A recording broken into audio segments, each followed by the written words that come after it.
Well, back at the ranch again. It is summertime. We've got about a 40% chance of rain tomorrow. I don't know if I'm going to get it or not, but you can see it's raining over there. The clouds anviled out. But, so this trip, mainly going to be doing some stuff around the building. I've got 4 of the closed cell foam kits, the 650 froth pack by Dow. And I'm going to be doing the upstairs, or finishing the upstairs.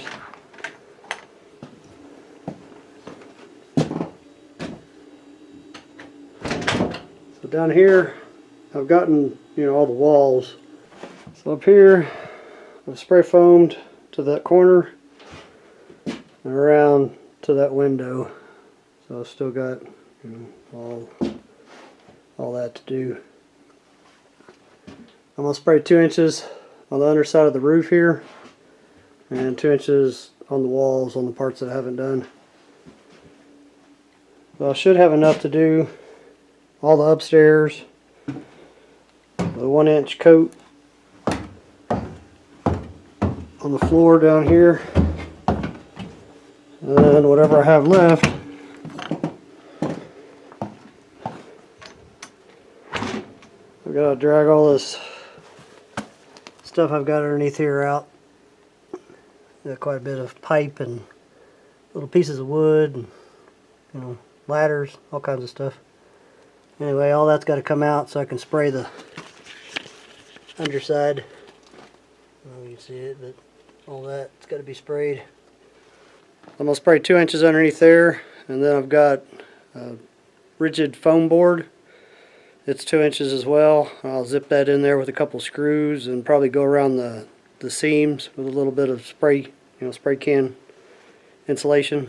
The rats don't tend to get into that. I would, fiberglass is cheaper to go, but I mean, you can put fiberglass and plywood or something like that, but I'm just going to do spray foam.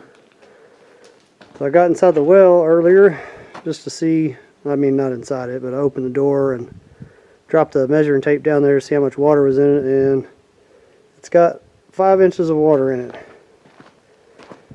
which isn't very much, but it's a lot more than what the pond has in it. You can see the grass is growing around this thing because of that water it's trapped in the ground. The further away from it you go, the browner everything gets. Just like this New Mexico olive here, it's all leafed out, and the one right there, no leaves. It's not getting any water. You can even see this little skeleton leaf goldeneye is all green and flowered out.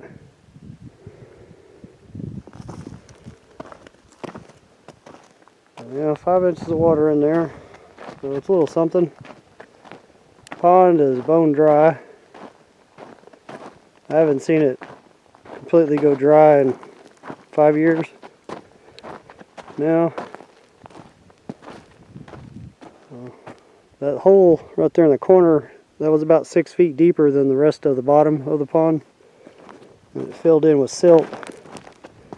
Because I dug that hole the same time that I pushed this bank out, so all that rock had a bunch of dirt mixed in with it, and that all, washed into that corner there.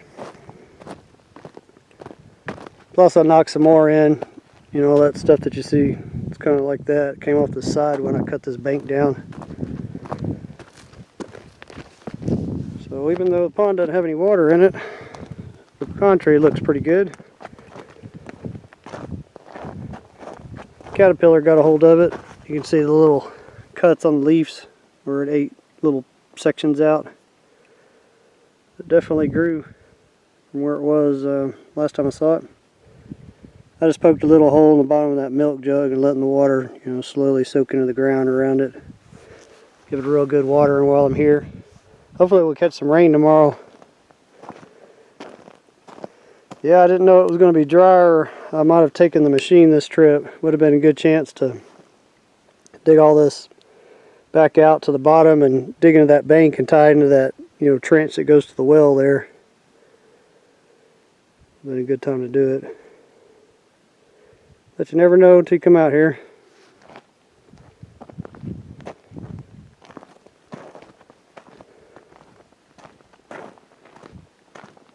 looks like about 30 feet away from the pond, it gets a little groundwater, and then after that you see it just dries out.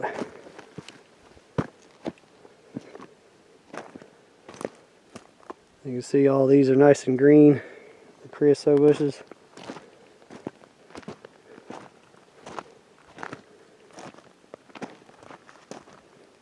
And you can see how green those are, and then it's getting a little bit less leaves and a little less green. When you get out to here, there's no water going to it, and they're pretty brown. Not very healthy at all looking. This goes for all, all that section out there. Not getting any water.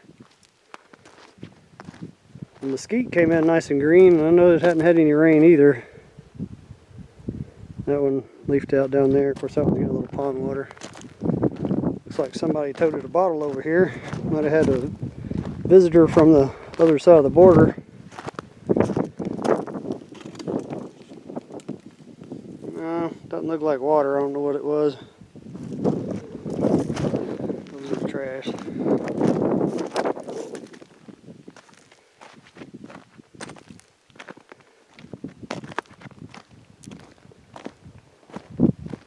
I took out my little temperature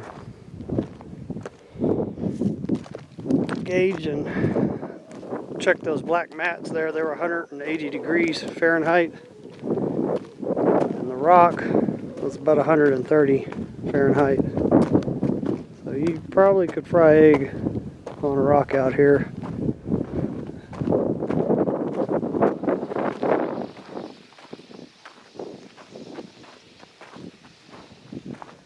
Yeah, I cut these grates. This is going to be over a little burn pit. I put these grates, I was figuring I could, put a pot on it or something.